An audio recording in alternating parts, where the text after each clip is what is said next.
Bien, estamos de vuelta. Vamos a continuar desarrollando lo que hemos programado para esta mañana. Estamos seguros que hay muchas preocupaciones, hay muchas preguntas de muchas personas, sobre todo creo que las mujeres son las más proclives a acudir a un quirófano para mejorar un poquito la nariz, eliminar algunas arrugas, bajar los kilitos de más, cosas por el estilo. Nada, arrugas, nada. Pero bueno, vamos a ver si el doctor César Calderón Alfaro, quien está aquí con nosotros, buenos días. Buenos días, gracias por la invitación. Nos dice si efectivamente pues hay un mayor índice de mujeres versus hombres o por ahí vamos. Bueno, actualmente ya la tendencia actual es que el porcentaje de varones está aumentando. En mi práctica privada, personalmente, yo tengo el 65% de mujeres que se someten a cirugía estética y el 35% son varones. Ah, o sea que ahí vamos. Y está aumentando cada vez más, ¿no? La tendencia actual es que de repente se iguale. O sea, vamos a llegar a ese promedio. Ahora, ¿cuáles son, podríamos decir, las principales razones por las que acuden a la cirugía plástica?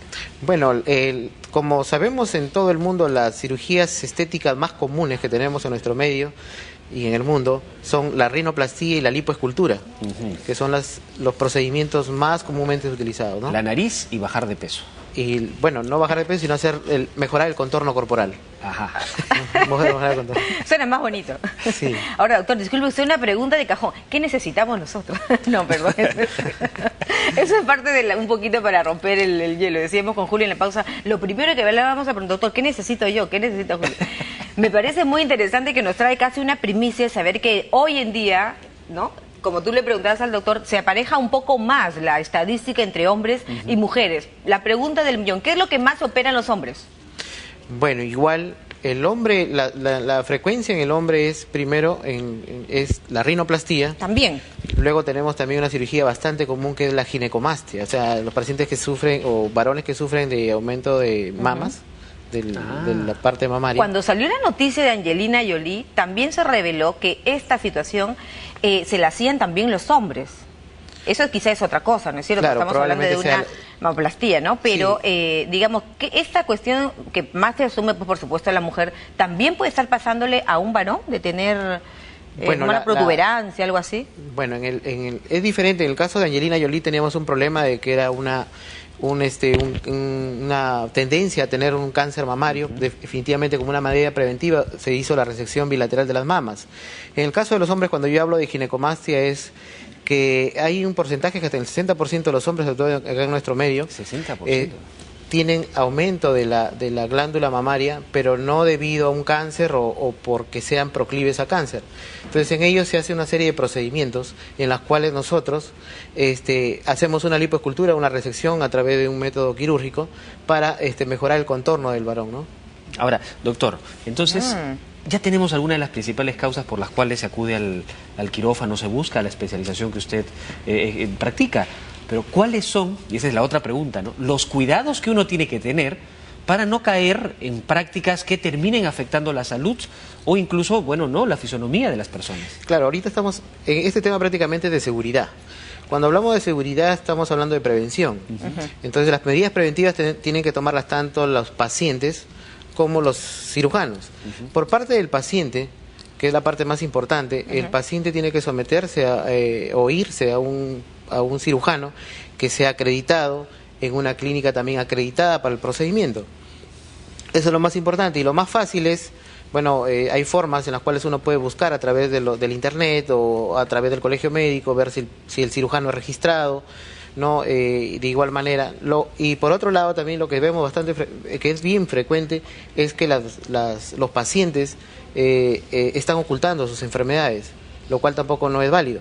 El cirujano tiene que detectar si el paciente tiene alguna enfermedad oculta y también el paciente tiene que ser sincero a la hora de manifestar sus enfermedades, si tiene o no, porque se someten muchas veces a la cirugía a pesar de tener enfermedades ocultas. ¿Como cuáles, por ejemplo, doctor? ¿Qué casos? Digamos, los casos más graves son generalmente cuando los pacientes tienen enfermedades reumatológicas. Por ejemplo, un paciente oculta que tiene una enfermedad un lupus eritematoso, una artritis reumatoidea, son enfermedades que de repente a través de una lipoescultura pueden complicarse.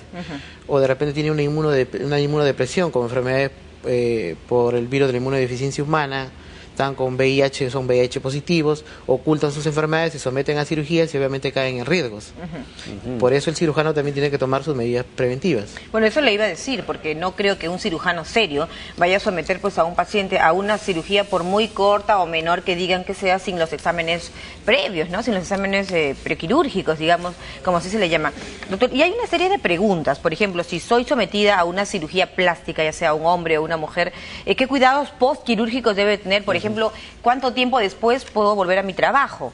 Entre otras cosas, ¿no? Eso depende de la cirugía.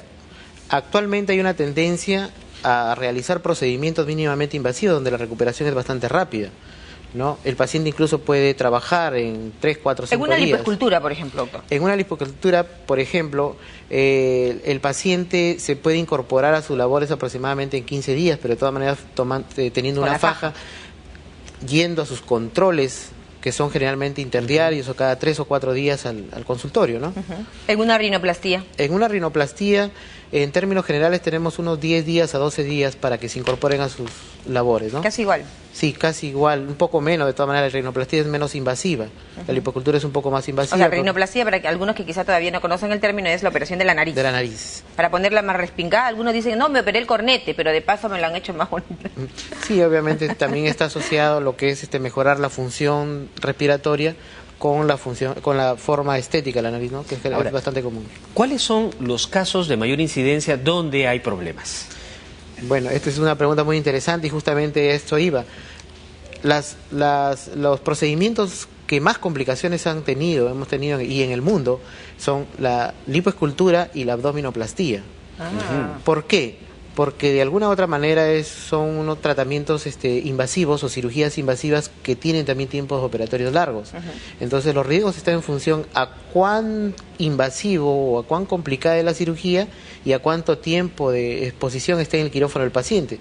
Mientras más tiempo esté expuesto en el quirófano un paciente, definitivamente está sometido a mayores riesgos. Entonces, tanto el paciente como el cirujano tiene que tomar las medidas preventivas. Por parte del paciente, el paciente tiene que no obligar al cirujano que someta a cirugías múltiples, de repente mamas, lipoescultura, y el cirujano también tiene que acortar sus tiempos operatorios, ¿no? Para prevenir. Ahora que ya se viene el verano, estamos en la época que las pacientes están ahorita, en este momento, buscando someterse a cirugías que mejoren su contorno corporal para la playa. Ahora, fíjese usted, doctor, hay una cosa también que sucede, y quizá muchas veces en jovencitas o mujeres que de pronto desean, pues, ¿no?, de manera muy importante para ellas cambiar su fisonomía o mejorar, y sucede que se hacen varios tratamientos en uno o varias operaciones en una. ¿Hasta cuántas operaciones quirúrgicas se puede hacer en una sola intervención? Correcto. Bueno, eso generalmente entre el anestesiólogo y el cirujano se coordina para poder ver frente a qué riesgo estamos sometiendo, porque existen cirugías que son mínimamente invasivas, ¿no?, o que son menos complejas, que pueden ser múltiples. Por ejemplo, hacer párpado superior, párpado inferior y de repente orejas. Se puede hacer en forma múltiple, pues prácticamente son 3 cirugías en una, pero son procedimientos bastante rápidos donde no hay invasividad. Pero someter a un paciente a un riesgo como hacerle una nariz que está en riesgo, la vía respiratoria, y al mismo tiempo una lipoescultura donde el paciente después hay que ponerlo boca abajo, boca arriba, es someterlos a riesgo. ¿Y se da en la realidad? Bueno, realmente los cirujanos que estamos formados en forma formal sabemos los riesgos que tenemos, ¿no? Y yo personalmente no hago cirugía de este tipo múltiples, donde asocie la vía respiratoria con el contorno corporal, por ejemplo. Principal. Ahora, doctor, ¿cuáles son, podríamos decir, las razones? Porque hay mucha gente que tiene resistencia también, ¿no? ¿Cuáles son las razones que uno podría decir, esto sí justifica hacerse algún tipo de cirugía, que aproveche además teniendo una mejora de su figura o su imagen? ¿En qué casos es recomendable? El caso más claro es en la cirugía de párpado superior. La dermatocalasia, que es el aumento de la piel del párpado superior, que no solamente te impide ver bien por el aumento del párpado, que es generalmente pacientes mayores de 60 años, también te mejora la parte estética. ¿Y las bolsas, doctor? Y las bolsas papirales son más estéticas, ¿no? Porque dentro de la función no hay ningún problema. El párpado superior sí, porque de alguna otra manera cae el párpado y no te permite realizar tus funciones normales como la visión. O sea, es una razón para mejorar tu apariencia y también tu función. En el párpado inferior casi no. Generalmente son más desde el punto de vista estético. ¿Y eso ¿no? por qué pasa? Bueno, el envejecimiento natural, la tendencia natural del envejecimiento es la caída. Es la caída tanto de la parte, generalmente lo que más se cae es la parte lateral de la frente, ¿no? Listo. Luego va avanzando y comienza a crecer la piel del párpado superior. Posteriormente lo que está sucediendo es que cae también la parte inferior o el tercio inferior de la cara. Muy bien, doctor, muy brevemente. Entonces, no a la mala praxis, tenga cuidado con un médico inescrupuloso que le dice que es un médico y no lo es. Buscar en el colegio médico sería uno de los consejos finales. Sí. Uno de los consejos me da siempre que se aseguren de que el cirujano haya hecho sus estudios formales en cirugía plástica, con eso es bastante.